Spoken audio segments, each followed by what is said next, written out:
오늘 예수님께서 우리들에게 아들이다 그렇게 교훈을 해 주셨어요. 어느 날 가버나움이라고 하는 마을에 들어가니까 성전 세금을 받는 사람들, 이스라엘 사람들은 20살이 넘으면 1년에 한 번 성전세, 성전이 운영되기 위해서 성전세를 의무 헌금으로, 의무 세금으로 반드시 거두게 됩니다. 힘 있는 사람들은 세금을 혹시 안 내도 힘없는 사람들은 세금을 반드시 내게 돼 있죠.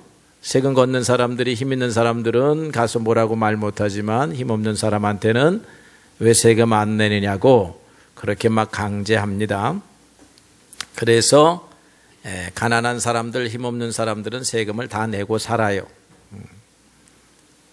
예수님은 그런데 세금을 안 내셨습니다. 그러니까 세금 걷는 사람이 예수님이 있는 곳을 찾아왔지요. 제일 먼저 베드로를 만났습니다. 왜 오셨습니까? 니네 선생 세금 안 냈잖아. 세금 받으러 왔어. 왜 세금을 안 내는 거야?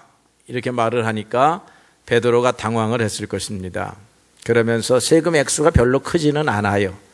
한 사람당 반 세겔, 그러니까 1세겔, 1세겔은 그람수로 말하면 한 12g입니다.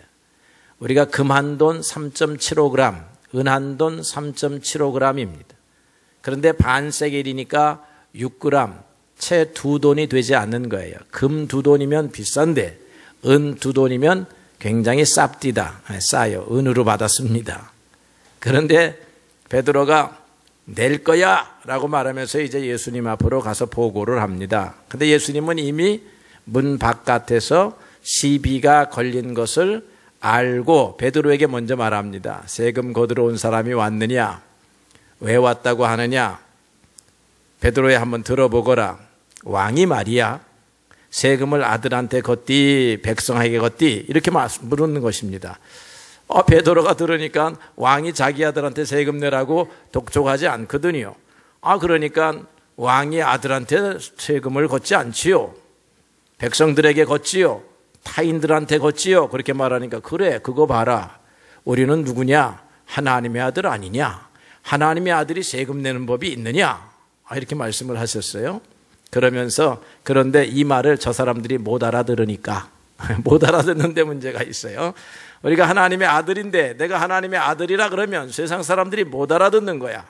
못 알아들으니까 가서 갖다 주거라. 갖다 주는데 예수님은 공급해 주시는 거죠. 빨리 가서 낚싯대 가지고 바닷가로 가가지고 강가로 가가지고 고기를 낚아 보거라. 그러면 제일 먼저 물려오는 고기의 아가리를 벌리면 거기에 한 세겔짜리 동전이 있을 것이다. 내 것도 내고 내 것도 내라. 이렇게 말씀을 하신 것입니다.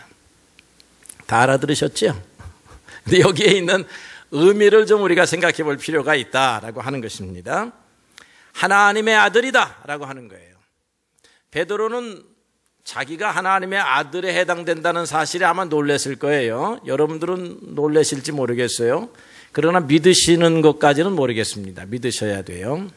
인생이 살아가는데요. 어떤 사냥꾼이 꿈을 꿨어요. 오늘 제가 주보에다가 소개했습니다. 꿈을 꿨는데 자기가 화살을 겨누어서 독수리를 겨누었습니다. 독수리가 날아갈 생각을 하지 않고 꼼짝 않고 무엇인가를 쳐다본다는 거야. 저 독수리가 뭘 쳐다보고 있지 하고 독수리 눈길을 따라가 보니까 독수리가 저 밑에 있는 뱀을 쳐다보고 있습니다. 뱀을 잡으려고 한순간에. 그 뱀을 쳐다보니까 뱀은 독수리가 쳐다보고 있다고 하는 사실을 알지 못하고 또 무언가를 쳐다보고 있는데 개구락지 한 마리를 쳐다보고 있는 거예요. 저 개구락지를 잡아먹어야 되겠다. 이 개구락지는 또 뱀이 노리고 있다는 사실을 알지 못하고 무언가를 쳐다보고 있는데 이렇게 기어다니는 사마귀 한 마리를 이렇게 쳐다보고 있는 거예요. 잡아먹으려고. 그래서 이 사냥꾼이 그럼 내 뒤는 나는 누가 쳐다보는가 하고 뒤를 돌아다 봤다는 거예요. 돌아다 보니까 죽음의 사자가 자기를 다 노려보고 있다는 것입니다. 굉장한 교훈입니다. 인간이요, 삼라만상의 모든 피조물들이 먹을 것을 필요로 합니다. 뭔가 먹으려고, 얻으려고 전력 질주를 해야 돼요. 그런데 그것만 알면 인생이 완성되는 게 아니에요. 그걸만 알아갖고서는 인생이 먹지를 못하는 거예요. 왜냐하면 나를 먹으려고 하는 세력이 천적이 또 있는 겁니다. 그래서 먹을 것만 생각하고 전력 질주하는 사람은 절대로 먹지 못하는 것이 인생의 진리예요. 여러분, 일하느라고 24시간 전부 다 투자해 보아야 거두지 못합니다. 뒤를 돌아다 봐야 합니다. 나를 못 먹게 하려고 하고 나를 잡으려고 하는 또 다른 천적이 있다라고 하는 사실을 알아야 해요. 그걸 알아야 내가 먹을 것을 거둘 수가 있지요. 뒤를 방비하고 앞으로 나가야 하는 것입니다. 그런데 여기까지만 가져도 인생이 완성되지 않아요. 하나를 더 봐야 돼요. 사람은 하나만 보죠. 먹을 것만 보죠. 우리를 잡으려고 하는 세력은 보이지 않아서 잘 모르죠. 그런데 이것도 봐야 됩니다. 또 하나 더 봐야 하는데 죽음의 사자 뒤편에서 그 죽음의 사자의 목덜미를 움켜잡으려고 하는 하나님의 손길을 봐야 된다 이 말이에요. 우리를 잡으려고 호시탐탐 노리는 악한 마귀의 그 눈길을 쳐다보고 있는 하나님의 전능하신 능력을 우리가 볼 때에 우리의 인생이 먹을 것을 얻을 수가 있는 것입니다. 그게 아들의 권세입니다. 아들이 되면 세를 면제받는다 그랬습니다. 아들은 세를 내지 아니해도 되는 것입니다.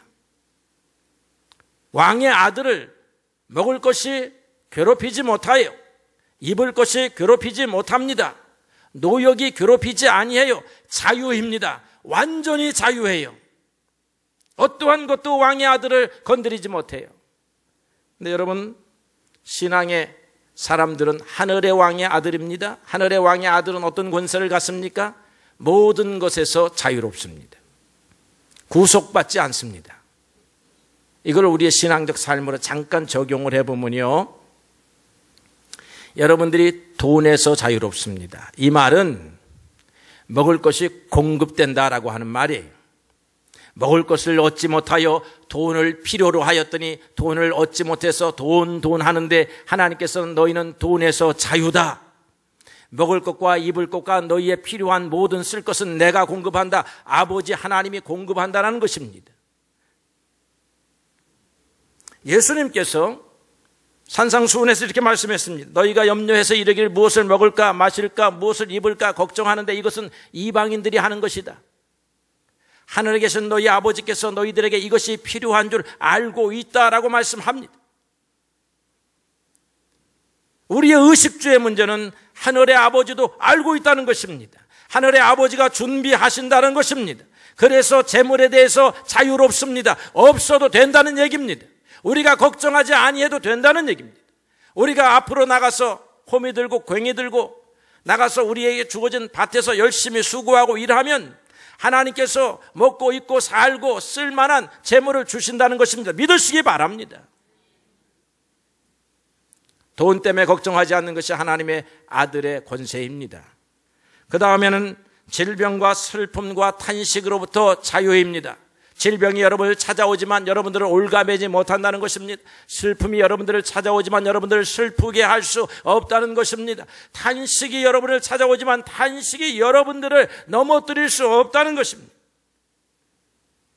예수님께서는 우리의 연약한 것을 친히 담당하시고 병을 짊어지셨다라고 했습니다. 병은 올 수 있습니다. 슬픔도 올 수 있습니다. 탄식도 올 수 있습니다. 거기에 넘어지지 않습니다. 병을 이길 만한 능력이 하나님으로부터 주어집니다. 슬픔을 이길 능력이 주님으로부터 주어진다라고 하는 것입니다. 주님께서 이렇게 말씀하십니다. 평안을 너희에게 끼쳐노니 곧 나의 평안을 너희에게 주노라. 내가 너희에게 주는 것은 세상이 주는 것과 같지 아니하리니 너희는 마음에 근심하지도 말고 두려워하지도 말라. 예수님이 하셨습니다. 오늘 우리가 예배드리면서 이 말씀을 듣고 아멘으로 받아들여야 하는 거죠. 죄와 심판으로부터 자유합니다. 더 이상 죄가 우리를 공격하지 못합니다. 죄 때문에 오는 심판을 우리가 당하지 않습니다. 우리가 심판대 앞에 서가면 무죄로 판명되고 방면이 된다라고 하는 것입니다. 그리스도 예수 안에 있는 자들은 결코 정죄함이 없다 했습니다. 정죄되지 않습니다. 심판받지 않습니다. 비판받지 않습니다. 왕의 아들을 비판할 세력이 없는 것과 같은 이치입니다.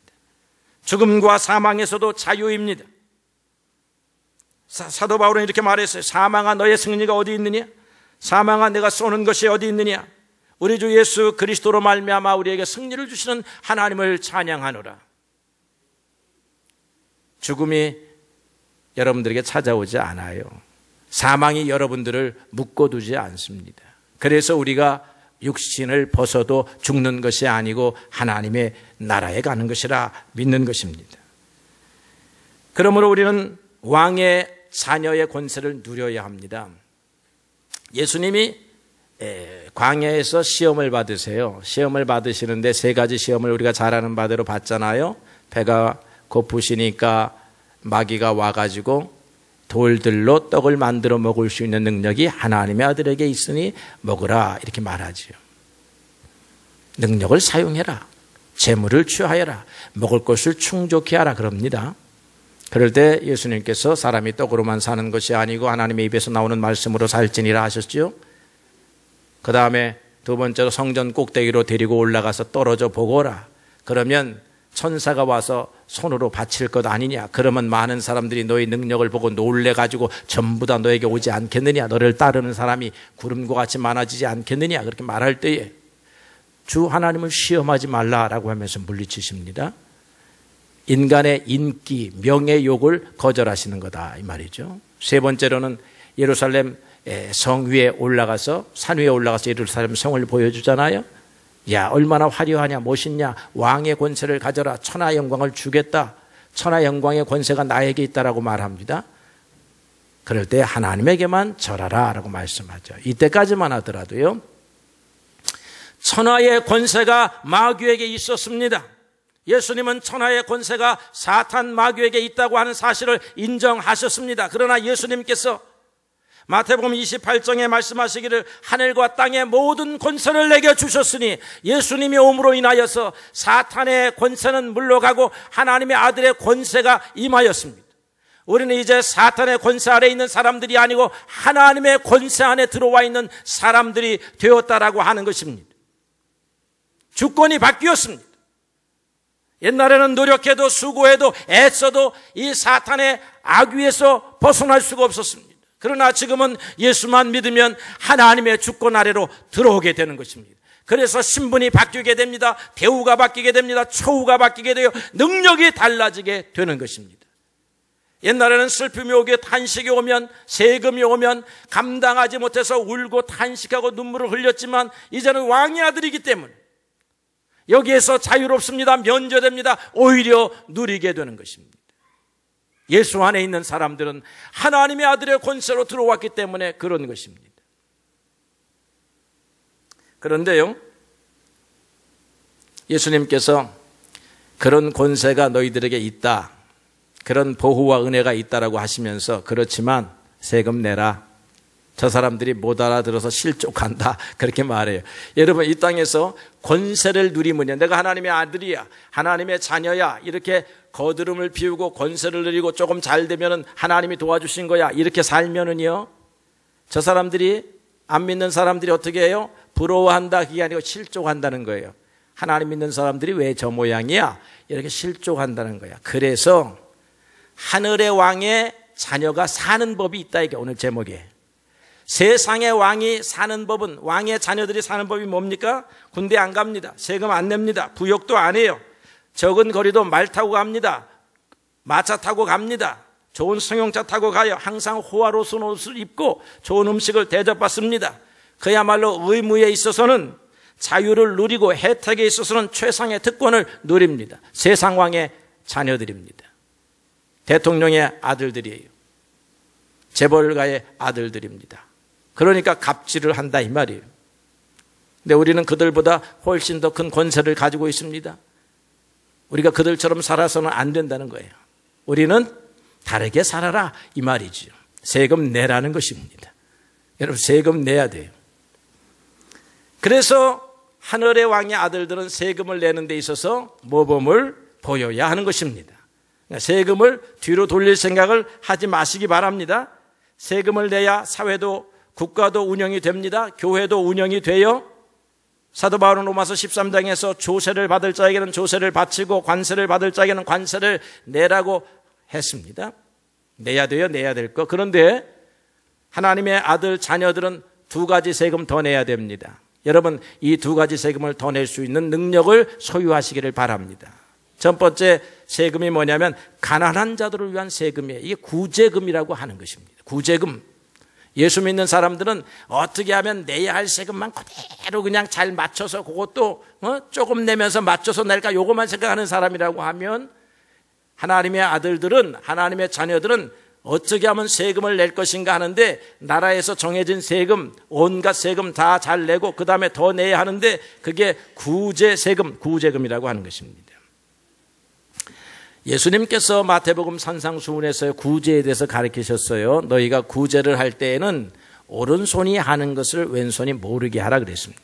이게 무슨 말이냐 하면 이 이스라엘 사람들은 누구를 막론하고 구제한다는 거예요. 구제금을 낸다는 것입니다. 근데 예수님이 왜 구제 안 하느냐 이렇게 가르치지 않았어요. 저는 여러분들에게 왜 구제 안 하십니까? 이렇게 말할 수 있는데 다들 예수님은 이스라엘 사람들에게 왜 구제 안 해? 구제도 해야지. 그게 하나님의 가르침에 이렇게 하지 않고 야 구제는 잘하는데 구제할 때 자랑하는 게 너무 많구나. 오른손이 하는 거 좀 왼손이 모르게 하거라. 그래야 하나님 앞에 올바른 구제가 아니겠느냐 그렇게 가르쳐 주는 거죠. 구제는 해야 한다는 것입니다. 바나바는 자기의 밭을 팔아가지고 교회 앞에 내어놓아 가난한 사람들을 먹이었습니다. 고넬료라고 하는 사람은요, 백부장의 월급을 가지고도 구제를 많이 해서 그가 기도할 때마다 하나님이 들으셨다는 것입니다. 백부장이라고 하면 오늘날로 말하면 육군 대위, 육군 소령 정도의 그런 지나지 않아요. 육군 대위나 육군 소령의 월급이 별반 없습니다. 그런데 구제했다는 거예요. 누구를 위해서 구제했느냐 하면 이스라엘 백성들을 위해 구제했다는 것입니다. 타민족을 위하여 구제했다는 거예요. 그래서 하나님이 볼 때에 네가 네 민족뿐만 아니라 타민족에 와서도 네가 다스리는 점령지에 와서도 구제하는 일에 인색하지 아니하고 사람들에게 소문날 정도로 그렇게 자비롭고 살았구나 생각하고 하나님의 그의 기도를 들으셨다고 하는 것입니다. 구제금 내야 합니다. 선교하는데도 참여해야 합니다. 하나님의 말씀을 전하고 복음을 전하는 일에 여러분들의 세금이 필요해요. 그걸 선교금이라고 하는 거죠. 가버나움에 백부장이 있습니다. 그 백부장에게 종이 있었는데 그 종이 병이 났습니다. 그래서 인심 좋은 친절한 이 백부장이 온갖 처방을 의사에게 보내가지고 고치려고 했는데 고쳐지지 않았어요. 예수님 앞으로 나와왔습니다. 그랬더니 유대의 장로들이 따라서 나와왔습니다. 그리고서는 백부장이 말하기도 전에 유대의 장로들이 예수님 앞에 말합니다. 예수님, 이 사람의 청은 반드시 들어주어야 합니다. 이게 무슨 소리입니까? 백부장, 다른 사람도 아니고 백부장의 청은 왜 들어줘야 하는가? 그 사람이 권세 있는 사람이어서 들어줘야 하는가 했더니 그들이 말하기를 이 사람이 우리 민족을 사랑하고 우리 민족을 위하여 회당을 지었습니다. 교회를 지었다는 것입니다. 이 이방인 로마의 백부장이 교회를 지었다는 거예요. 선교했다는 것입니다. 그러므로 이 사람의 소원은 반드시 들어주어야 합니다. 이렇게 말하는 거죠. 오늘날 이런 사람들로 인해서 오늘날 교회가 세워져 왔습니다. 루디아가 복음을 받아들이고 난 다음에 자기의 재산의 일부를 선교하는 데 썼습니다. 자기의 집을 내어놓았습니다. 예배당터로 쓰게 됩니다. 빌립보 성도들은 이 루디아를 본받아서 바울의 선교사역에 전 세계 선교사역에 비용을 댑니다. 바울이 그들을 향하여 빌립보서에서 말했습니다. 여러분 감사합니다. 에바브로디도 편을 통해서 여러분들이 준 것을 받았으니 내가 풍족합니다. 이는 받으실 만한 향기로운 제물이요 하나님을 기쁘시게 한 것이라 나의 하나님 그리스도 예수 안에서 영광 가운데 그 풍성한 대로 너희 모든 쓸 것을 채우실 것입니다. 하나님을 위하여 썼더니 바울이 축복합니다. 하나님이 그리스도 예수 안에서 반드시 풍성하게 채워주실 것입니다. 여러분, 우리는 하나님의 아들들로서 세금을 잘 내야 되는데 세금 잘 내면 빈털터리가 되느냐, 주머니가 닫히게 되느냐, 그게 아니고 더 풍성하게 채우신다라고 약속하셨습니다. 여기까지 여러분들이 믿어야 선교금도 내고 구제금도 내는 것입니다. 세금 문제는 정리합시다. 나라에 대한 세금 잘 내시고요, 구제 세금, 선교 세금 형편되는 대로 여러분 감사하는 마음으로 내시기를 바랍니다. 그게 왕의 아들이 해야 할 일이에요. 줘야 된다 이 말이에요. 두 번째로는요, 우리가 어떻게 해야 세상 사람들이 실족하지 않느냐, 실족하지 않기 위하여 세금을 내라 했다면 두 번째로는요, 실족하지 않기 위해서 겸손해라, 낮추고 살아라. 괜히 머리 들고 살다가 저 사람들이 실족한다, 신앙 들어오지도 아니하고 비판하는데 열을 낼 것이다. 그러니까 네가 왕의 아들이지만, 권세자 하늘의 왕의 아들이지만 겸손하게 살아라. 겸손은요, 하나님 앞에서도 겸손해야 하지만 형제들 앞에서 겸손해야 하는 것입니다. 예수님께서 나는 마음이 온유하고 겸손하니 나의 멍에를 메고 배우라, 그렇게 마태복음에 말씀하셨는데요, 우리가 메어야 할 멍에가요, 겸손의 멍에, 온유의 멍에입니다. 살다 보니까요, 겸손하지 못할 때가 있어요. 그럴 때, 화가 날 때, 자랑하고 싶을 때, 자기를 드러내고 싶을 때, 이 멍에가 이게 주인이 탁 끌어당기잖아요. 소가 멍에를 메고 가다 보면 주인이 풀어도 줬다가 어떻게 해요? 또 당겨도 줬다고 해서 너무 멀리 못 나가게, 그렇죠? 그래야 밭을 가는 거예요. 근데 이 겸손의 멍에가 그런 거라는 거예요. 겸손의 멍에를 매지 아니하면 그냥 앞으로 나가서 자기 자랑하기 바쁩니다. 그래서 다른 사람을 실족하게 합니다. 손가락질 받게 합니다. 그래서 자기도 망하게 되고 하나님을 영화롭게도 하지 못하게 되는 거예요. 겸손의 멍에를 메어야 하나님을 영화롭게 하는 것입니다. 사도 바울은요, 너희가 예수님의 마음을 품고 살으라 했습니다. 예수님의 마음은 어떤 마음이냐? 빌립보서 2장 8절 이하에 자기를 낮추시고 죽기까지 십자가에서 순종하신 마음이라 그랬습니다. 겸손한 마음이다 라고 하는 것이죠. 마지막으로는 우리가 하나님의 아들들이지만 종으로 살아야 된다는 것입니다. 권세자로 살지 말고 종으로 살아라. 하나님의 아들이라고 해서 권세자의 자세를 가지고 살면 세상 사람들이 실족한다. 종으로 살아야 저들이 하나님을 알고 하나님 앞으로 돌아온다는 것입니다. 종은요, 명령하는 자가 아니라 명령을 수행하는 자입니다. 섬김을 받는 자가 아니라 섬기는 자입니다. 당연히 왕의 아들이 할 일이 아니에요. 하나님의 아들들이 해야 할 일이 아닙니다. 그러나 세상의 왕의 자녀들은 이렇게 살아도 하늘 왕의 자녀들은요, 예수님이 종이 되라 하는 이 명령의 말씀을 진지하게 받아들여야 하는 것입니다. 예수님께서 제자들에게 이렇게 말씀하셨습니다. 너희 중에 누구든지 크고자 하는 자는 너희를 섬기는 자가 되고, 너희 중에 누구든지 으뜸이 되고자 하는 자는 너희의 종이 되어야 하리라. 이게 어디서 하신 말씀이냐면 세베대의 아들들의 어머니 야고보 사도와 요한 사도의 어머니가 예수님 앞에 나와왔습니다. 예수님이 인기를 얻어가고 세력을 얻어가다 보니까 조만간 예수님이 이 나라를 평정하실 뿐만 아니라 로마로부터 독립시켜서 세상의 왕으로 등극하게 될 거라고 생각을 하고 예수님에게 와서 은밀하게 부탁을 합니다. 세베대의 아들들의 어머니가 아마 예수님 옆에서 밥도 해드리고 늘 빨래도 해드리고 수발을 들었던 것 같아요. 그러니까 그런 자격이 있지. 그래서 예수님에게 와서 부탁을 하는 것입니다. 예수님, 당신의 나라가 오면, 당신의 시대가 오면 우리 아들 둘 아닙니까? 하나는 당신의 우편에, 하나는 당신의 좌편에 이렇게 세워주실 수 없겠습니까? 이렇게 요청을 하는 것이죠. 그러니까 예수님이 내가 마실 잔을 마실 수가 있겠느냐? 못 알아들어. 다 못 알아들으니까 제자들을 불러 모으셨습니다. 그러면서 하시는 말씀이 누구든지 크고자 하느냐, 누구든지 으뜸이 되고자 하느냐, 누구든지 섬김받는 사람이 되고자 하느냐, 그러려고 하면 종이 되어야 하리라, 그렇게 말씀하셨다 이 말. 종이 되면 된다는 것입니다.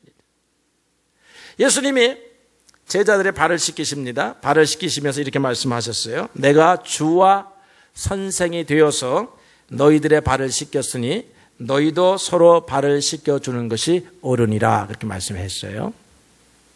여기서 세 가지 교훈을 배우게 됩니다. 첫 번째 교훈은 내가 선생이지만 무지렁이와 같은 제자들의 발을 씻겼다. 높은 사람인데 낮은 사람의 발을 씻겼다. 발은 높은 사람이 낮은 사람을 씻기는 거다.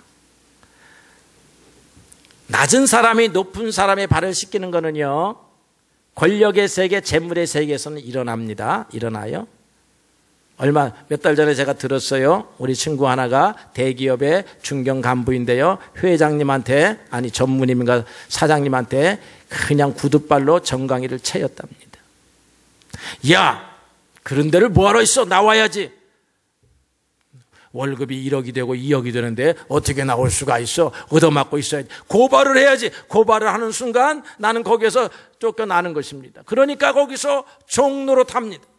그래서 못된 재벌들, 좋은 재벌들도 있겠죠. 재벌 되시는 분들은 실족하지 마시기 바랍니다. 못된 재벌들 가운데 일부가 갑질을 하는 거야, 돈으로. 못된 권력자들이 권력을 가지고 목을 흔드는 것입니다. 그러면 종로로 되라는 것이죠. 이게 세상에서 일어나는 일입니다. 그러나 예수 믿는 사람들은 혹 그런 권세를 가졌다 할지라도 종이 되라고 하는 것이에요. 높은 사람으로서 낮은 사람에게 종로로 되라라고 하는 것이에요. 이게 예수님이 가르쳐 주신 진리입니다. 두 번째로는요, 서로 너희들끼리 종로로 되라 이게요. 형제들끼리, 자매들끼리, 친구들끼리 서로 내가 먼저, 내가 굳은 일, 이렇게 하라는 거예요. 마지막 교훈은요, 대가 없이 하라는 것입니다. 대가를 받으니까 종로로 할 수밖에 없는 세상이에요. 그런데 예수 믿는 사람은 대가가 없지만 오히려 손해를 보지만 종로로 타는 것입니다. 누구 때문에 종로로 탑니까? 주님 때문에 종로로 탑니다. 누가 보상해 줄 것입니까? 주님이 보상하십니다. 주님의 보상은 세상 재벌가의 회장님이 하시는 보상과 다른 것입니다.